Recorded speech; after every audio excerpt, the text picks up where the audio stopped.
नमस्कार साथियों। तो आज है 3 जून 2026। दोस्तों, बहुत सारे जियोपॉलिटिकल इंसिडेंट और उसका परिणाम मार्केट आज कुछ इस प्रकार की देखने को मिला। जैसे कि आपको मैं कल रात की 10:30 की वीडियो या 12 बजे की वीडियो में रिपीटेडली कहा था कि आप लोग थोड़ा सा मेंटली प्रिपेयर हो जाइए, क्योंकि देखिए, जियोपॉलिटिकल टेंशन अगर बढ़ेगा तो मार्केट उस हिसाब से रिएक्ट करेगा, अगर जियोपॉलिटिकल टेंशन घटेगा तो मार्केट उस हिसाब से रिएक्ट करेगा। आज वैसा ही हुआ। निफ्टी 50 पूरा फर्स्ट हाफ एकदम नेगेटिव में था। उसके बाद ऐसा नहीं कि पॉजिटिव में पहुंचा, बट काफी बेटर पोजीशन पे आज क्लोजिंग दिया है। मतलब एटलीस्ट कोई सपोर्ट लेवल को तोड़ा नहीं है। 23,405 पॉइंट पे, मतलब 400 के ऊपर होल्ड करते हुए क्लोजिंग दिया 0.33% ड्रॉप के साथ या गिरावट के साथ। और मैं कहूंगा आज सारे थैंक्स बैंक निफ्टी को मिलना चाहिए, क्योंकि बैंक निफ्टी अगर ना होता, ऑनेस्टली कह रहा हूं, अगर बैंक निफ्टी ना होता तो दोस्तों आज बहुत बहुत ही आसानी से, मतलब यहाँ पे आप देख सकते हो कि आज ओपनिंग के बाद, क्योंकि ओपनिंग आज हुआ था थोड़ा नीचे, लास्ट डे क्लोजिंग के हिसाब से थोड़ा नीचे 23,415 पॉइंट पे, फिर आज इंटरडे लो का पे टच किया 23,151 पॉइंट पे। आज अगर बैंक चलता नहीं ना, क्या होता पता है, लगभग 23,000 की बॉर्डर लाइन पे आज निफ्टी क्लोजिंग देता। और बैंक आज चल गया, और चला मतलब क्या पता है, ऐसा नहीं कि बैंक बहुत अच्छा था, नहीं, पूरा फर्स्ट हाफ बैंक भी नीचे था। बैंक निफ्टी आज इंटरडे लो टच किया 53,000 पे। जस्ट आप नंबर को नोट कीजिए, कहां पे, 53,000 पे, ठीक है। 53,000 के आसपास आज इंटरडे लो टच किया। उसके बाद जब स्पाइक किया है, उसके पीछे भी कारण है, सीधा पहुंच गया 54,299 पॉइंट पे, यानी अप्रोक्सीमेटली 1200 पॉइंट की जंप, 1200 पॉइंट यानी मोर देन 2% के आसपास रिकवर किया। और अल्टीमेटली क्लोजिंग दिया बैंक्स के लिए जो क्रूशियल लेवल 54,000, उसको क्रॉस करके 54,185 पॉइंट पे, लगभग 0.88% गेनिंग के साथ। और दोस्तों आज आईटी तो फुल मूड में था। आईटी की खास करके बड़े कंपनी टीसीएस, इंफोसिस, विप्रो, एचसीएल टेक्नोलॉजी पिट गया, बुरी तरह पिट गया। कितना परसेंट गिरा है पता है, 5.57%। बेसिकली लास्ट 2 दिन से जो आईटी सेक्टर रिकवर कर रहा था, एक दिन पे टोटल गायब हो चुका है। आपने देखा होगा कि आज तो बुधवार है, लास्ट डे मंगलवार के दिन आईटी इंडेक्स अप्रोक्सीमेटली 4% के आसपास मूव किया था। मंडे के दिन अप्रोक्सीमेटली वही 1-1.5% के आसपास मूव किया। तो 2 दिन की जो गेन था शेयर्स में, वो आज एक दिन पे टोटल खत्म हो चुका है, ठीक है। तो इसके पीछे भी कारण है, आगे हम चर्चा करेंगे इस बारे में भी। और आज बैंक के अलावा ऑनेस्टली कह रहा हूं, बाकी सेक्टर या बाकी इंडेक्स में कोई बहुत बड़ा में चेंजेस देखने को नहीं मिला, वही लगभग नेगेटिव में क्लोजिंग दिया। निफ्टी नेक्स्ट 50 की बात करें, मिड कैप 100 की बात करें, आप देखते हैं थोड़ा रिकवर किया है, सेकेंड हाफ में थोड़ा रिकवर किया है, बट पॉजिटिव में तो नहीं पहुंचा। Nifty 500, Nifty 100, Nifty mid cap 50 mostly आप देखिए आधा आधा परसेंट नीचे। रियलिटी सेक्टर, इंफ्रास्ट्रक्चर, आपके एनर्जी सेक्टर फ्लैट क्लोजिंग दिया, FMC sector, MNC sector, pharmaceutical sector आज फिर भी कुछ हद तक पॉजिटिव में आके क्लोजिंग दिया। पीएससी सेक्टर, पीएसयू बैंक बहुत अच्छी मूड में, पीएसयू बैंक आज फिर भी अच्छा था, पीएसयू बैंक में अच्छा रैली हुआ, बट पीएससी सेक्टर उतना बढ़िया नहीं था। Auto sector kind of flat closing, metal sector में भी थोड़ा वीकनेस था। मोस्ट ऑफ द सेक्टर आज कहीं ना कहीं दोस्तों नेगेटिव में क्लोजिंग दिया। बट हाँ, ये फैक्ट है कि जब आज मार्केट शुरुआती दौर में, मतलब फर्स्ट हाफ लगभग 12 बजे के आसपास जितना नीचे पहुंच गया था, और आपके पोर्टफोलियो की पोजीशन भी आई थिंक उस टाइम में बहुत खराब स्टेज में पहुंच गया, तो उसके बाद काफी इंप्रूवमेंट हुआ है। बट प्रॉब्लम यह है कि इस रफ्तार से अगर थोड़ा थोड़ा करके पोर्टफोलियो भी ड्रॉप होता है ना, आप देखेंगे अल्टीमेटली 10-12 दिन बाद आपकी पोर्टफोलियो बहुत बहुत ज्यादा एक वैल्यूएशन लूज कर चुके हैं। क्योंकि ऐसा नहीं हो रहा है कि पोर्टफोलियो में एक एक दिन में 2%, 3% गिर रहा है, हो ऐसा रहा है कि आधा परसेंट गिर रहा है, किसी दिन 1% गिर रहा है। तो ऐसे आधा परसेंट 1% करते करते अगर कंटिन्यू हो गया, जैसे कि लास्ट डे भी हमने देखा था सेम चीज, तो लॉन्ग टर्म में, मतलब लॉन्ग टर्म में तो वही 10-15 दिन लगातार अगर हुआ तो बहुत वैल्यूएशन लूज हो जाएगा। अच्छा, ये कुछ इंपॉर्टेंट अपडेट्स मैं आपको दे देता हूं। जैसे कि सबसे पहली बात, कल रात में US market life time high पे पहुंचा, लगभग उस लेवल पे क्लोजिंग दी। इस बार में ऑलरेडी आपको मैं एक्सप्लेनेशन दे चुका हूं कि देखिए, ट्रम्प पागल है, मूर्ख नहीं है। उनको पता है कि ये वॉर जितना आगे हम एक्सटेंड करते जाएंगे, डॉलर इंडेक्स और स्ट्रांग होगा, दुनिया भर की क्या होगा, निवेश आ जाएगा यूएस में, वही चल रहा है, अब देखिए। अच्छा, ये भी एक बहुत बड़ी मैं कहूंगा कारण है कि सुबह से डॉ जोन्स की फ्यूचर भी नेगेटिव में चल रहा था, 0.28% नेगेटिव में फिलहाल। अच्छा, नैस्डैक कंपोजिट की फ्यूचर सुबह थोड़ा ऊपर नीच था, बट अभी थोड़ा पॉजिटिव में चल रहा है, 0.15% ऊपर। अच्छा, बाकी एशियाटिक मार्केट में क्या हाल है, आइए थोड़ा सा देख लेते हैं। जैसे कि जापानीज मार्केट की बात करें, जापानीज मार्केट में टीपीएक्स, निक्काई, निक्काई 500 मोस्टली इंडेक्स आज पॉजिटिव में क्लोजिंग दिया, ठीक है। चाइनीज मार्केट भी आज मोस्टली इंडेक्स पॉजिटिव में क्लोजिंग दिया, हो सकता है बहुत ज्यादा नहीं, बट एटलीस्ट गिरावट तो नहीं हुआ। हांगकांग की मार्केट भी आज ओपन था, और हांगकांग की मार्केट में आज दोस्तों करेक्शन हुआ, काफी डीप करेक्शन हुआ हांगकांग की मार्केट में, मोस्टली इंडेक्स 1% 1.5% नीचे। अच्छा, साउथ कोरियन मार्केट शायद आज बंद था, साउथ कोरियन मार्केट आज बंद था। इंडियन मार्केट तो आपके सामने ही है, ताइवानिश मार्केट आज ओपन था, बहुत अच्छी मूड में था। ऑस्ट्रेलियन मार्केट भी आज अच्छी मूड में था। ये खचरा आज इंडियन मार्केट की तरफ गिरा है। न्यूजीलैंड की मार्केट भी आज थोड़ा बहुत वीक था, मलेशियन मार्केट भी वीक था, इंडोनेशियन मार्केट बहुत पिटा है भाई। इंडोनेशियन मार्केट इतना क्यों पिटा, 4% की अधिक गिरा है। अच्छा, सिंगापुर मार्केट आज पॉजिटिव में था, थाई मार्केट आज क्लोज था कुछ कारणवश, ठीक है। तो मोस्ट ऑफ दी जो टॉप इकोनॉमी है, जैसे कि चाइनीज मार्केट, जापानीज मार्केट, ये सब पॉजिटिव में था भारत के अलावा। ओके, सो ये आज एशियन मार्केट की हाल था। अच्छा, अब देखिए ऑयल प्राइस, ऑयल प्राइस आज की डेट में एक बहुत बड़ी फैक्टर, और बात यह है कि कल रात में भी हमने देखा था ऑयल प्राइस स्पाइक कर गया था, रात की 12 बजे की वीडियो, आई होप कि आपको याद है। सो अभी आप पोजीशन देखेंगे, एकदम रियल टाइम डेटा मैं आपको दिखा रहा हूँ। ऑयल ब्रेन क्रूड की प्राइस ऑलमोस्ट $100 पर बैरल के नजदीक पहुंच चुका है। यकीन कीजिए, ऑयल प्राइस बढ़ जाना भारत जैसे इकोनॉमी, भारत जैसे देश के लिए बहुत ज्यादा घातक साबित हो सकता है आगे भी, क्योंकि भारत अपने जरूरत के 90% तेल जो है वो बाहर से इंपोर्ट करते हैं। ऐसे में अगर ऑयल प्राइस महंगा होगा तो महंगा तेल खरीदना पड़ेगा, ठीक, और महंगाई वो तो देख ही रहा है भारत की तरफ।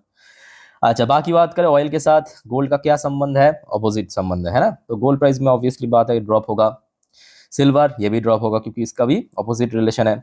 देखिए सिल्वर अभी नीचे आ चुका है, और साथ ही साथ इंडियन करेंसी की वैल्यूएशन में भी थोड़ा सा ड्रॉप हुआ है।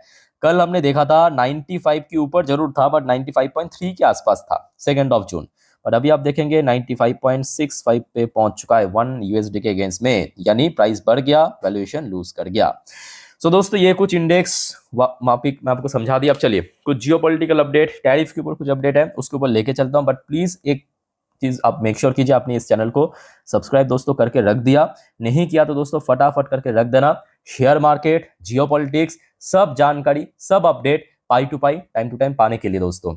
ओके, और दोस्तों याद रखना, जैसे कि कल रात की 10:30 की वीडियो हो या रात की 12 बजे की वीडियो हो, सब जानकारी आपको मैं दे देता हूँ।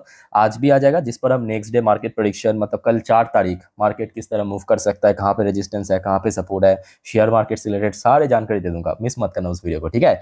अच्छा, सो दोस्तों आज शुरुआत करेंगे हम जियोपॉलिटिक्स में, मिडिल ईस्ट के टेंशन नहीं। अब आ जाता है दोस्तों फिर से टैरिफ। टैरिफ बहुत दिनों से हम लोग चर्चा नहीं किए थे, क्योंकि मेरा चाचा डोनाल्ड ट्रंप भी थोड़ा सा टैरिफ को लेकर चुपचाप था। ये आज सुबह की अपडेट है, तो आपको अभी समझ आएगा कि भारत, इंडोनेशिया, थाईलैंड, ये सब जगह की मार्केट में क्यों गिरावट हुआ। ध्यान से समझना, यूएस डाल दिया है 12.5% की टैरिफ भारत के साथ, टोटल और 59 देशों में, मतलब टोटल 60 देशों में, 60 देशों के ऊपर, जिसमें भारत भी इंक्लूड है। और कॉज बताया ओवर फोर्स लेबर। अच्छा, मैं आपको थोड़ा सा आर्टिकल पढ़ के सुनाता हूं, और भी कौन कौन से देश है इस लिस्ट में मैं आपको बता देता हूं, तो थोड़ा पेशेंसफुली सुनिए, क्योंकि देखिए क्या है कि आर्टिकल थोड़ा सा बोरिंग लगता है, बट यहां से आपका एक्चुअल इन्फॉर्मेशन मिलेगा, ठीक है। तो मेरे साथ बने रहिए। देखिए, the office of the United states trade representative यानी USTR has proposed additional tariff. इस वर्ड को नोट करना, ये क्या टैरिफ है, ये एडिशनल टैरिफ है। एडिशनल टैरिफ मतलब जो एक बेस टैरिफ है 10%, वो नहीं, एडिशनल टैरिफ 12.5% की ऑन इंपोर्ट फ्रॉम 60 इकोनॉमिक्स, जिसमें कौन कौन सी देश शामिल है, भारत तो है ही, चाइना भी है, इवन यूरोपियन यूनियन भी है, जापान भी है। After reconcluding that the fail to impose effectively enforce prohibition on goods made with forced labor।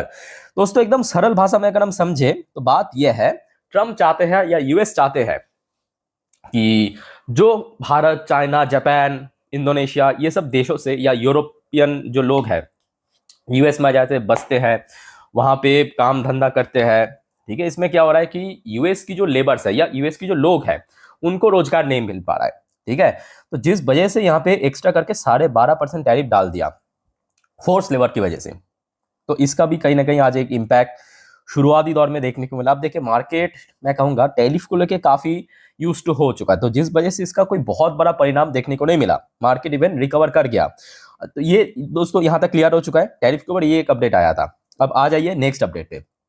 बात यह है कि आज सुबह की खबर, यूएस ने फिर से स्ट्राइक कर दिया है ईरान पे, और ईरान ने फिर से काउंटर स्ट्राइक किया है। Iranian drone hit Kuwait airport, many injured, commercial flight suspended. अच्छा, यहां पे बात यह है, सुबह यूएस जो नेवी की तरफ से मतलब जो ब्लॉकेड है वहां से ईरान के ऊपर तो हमला किया, स्ट्राइक किया।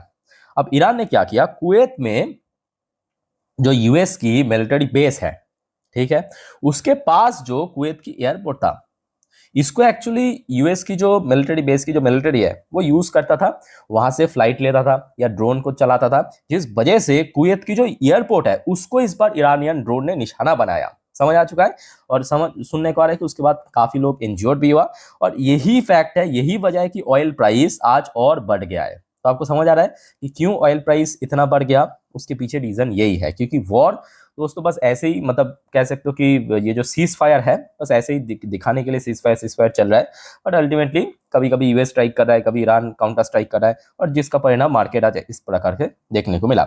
अच्छा, फिर आ जाइए आपके ईरान की तरफ से वार्निंग दिया यूएस को कि every attack will be meet with a deluge of missile against fresh strike. जो यूएस की तरफ से आज सुबह फ्रेश स्ट्राइक किया गया, उसके बाद ईरान की तरफ से धमकी दिया, ये तो इसके पहले भी काफी बार हो गया। आज उसके बाद डोनाल्ड ट्रम्प आ जाते हैं इस स्टोरी में एंट्री। ये आज दोपहर नहीं, सॉरी, अभी कुछ टाइम पहले की अपडेट है, 4:09 की अपडेट है। Trump claim Iran has agreed not to pursue nuclear weapon. तो ट्रम्प तो क्लेम बहुत कुछ कर रहा है, अब ट्रम्प क्लेम कर रहा है मतलब वो 100% सही है, ऐसी भी बात नहीं है, इसको आप 50% सही या 50% फॉल्स कह सकते हो, ठीक है। तो ट्रम्प ने अब फिर से वही चीज कह रहा है कि ईरान ने एग्री कर लिया कि ईरान कभी फ्यूचर में न्यूक्लियर वेपन नहीं रखेगा, कभी न्यूक्लियर प्रोग्राम पे काम नहीं करेगा। सो बेसिकली यही जो ट्रम्प अक्सर कहता है वही कहा। तो बेसिकली आज की डेट में फिर से एक तरफा आप कह सकते हो, मतलब ऑफिशियली हो सकता है कि फुल फ्लेज वॉर शुरू नहीं हुआ, जैसे कि मार्च में चल रहा था फुल फ्लेज वॉर, वैसा नहीं हो रहा है, बट पार्शियल वॉर दोस्तों फिर से शुरू हो चुका है। इतना तो आपको भी समझ आ चुका है, उसका परिणाम मार्केट में इस प्रकार की देखने को मिला। अच्छा, मार्केट क्यों रिकवर किया ये देख लेते हैं। मनी कंट्रोल की तरफ से कुछ फैक्टर मेंशन किया है, फटाफट पॉइंट हम नोट करेंगे। जैसे कि सबसे पहला फैक्टर मेंशन किया वैल्यू बाइंग, मैं कहूंगा बात काफी हद तक सही है। Easing volatile index, VIX index में थोड़ा सा ड्रॉप हुआ, और की सपोर्ट लेवल, मैं कहूंगा ये सबसे इंपॉर्टेंट है। टेक्निकल जो आज सपोर्ट लेवल था उसको आज ब्रीच नहीं किया, तोड़ा नहीं है, और उसके साथ साथ उसके ऊपर आके मतलब काफी ऊपर आके क्लोजिंग भी दिया, ठीक है। तो कुल मिला के आज फिर से जियोपॉलिटिकल टेंशन बढ़ने लगा, और बैंक निफ्टी भी यहाँ पे रिकवर हो गया, शुक्र है, अदरवाइज मार्केट आज काफी गिर सकता था। सो फिलहाल दोस्तों आगे और भी कुछ जानकारी मिला तो जरूर मैं आपको इन्फॉर्म कर दूंगा। सिर्फ आप चैनल को सब्सक्राइब करके रखिए अगर आपने नहीं किया तो, और कोई आपका कंफ्यूजन है, डाउट है, कमेंट करके पूछिए। वाइंड अप करता हूँ वीडियो को। टेक केयर, बाय बाय, जय हिंद।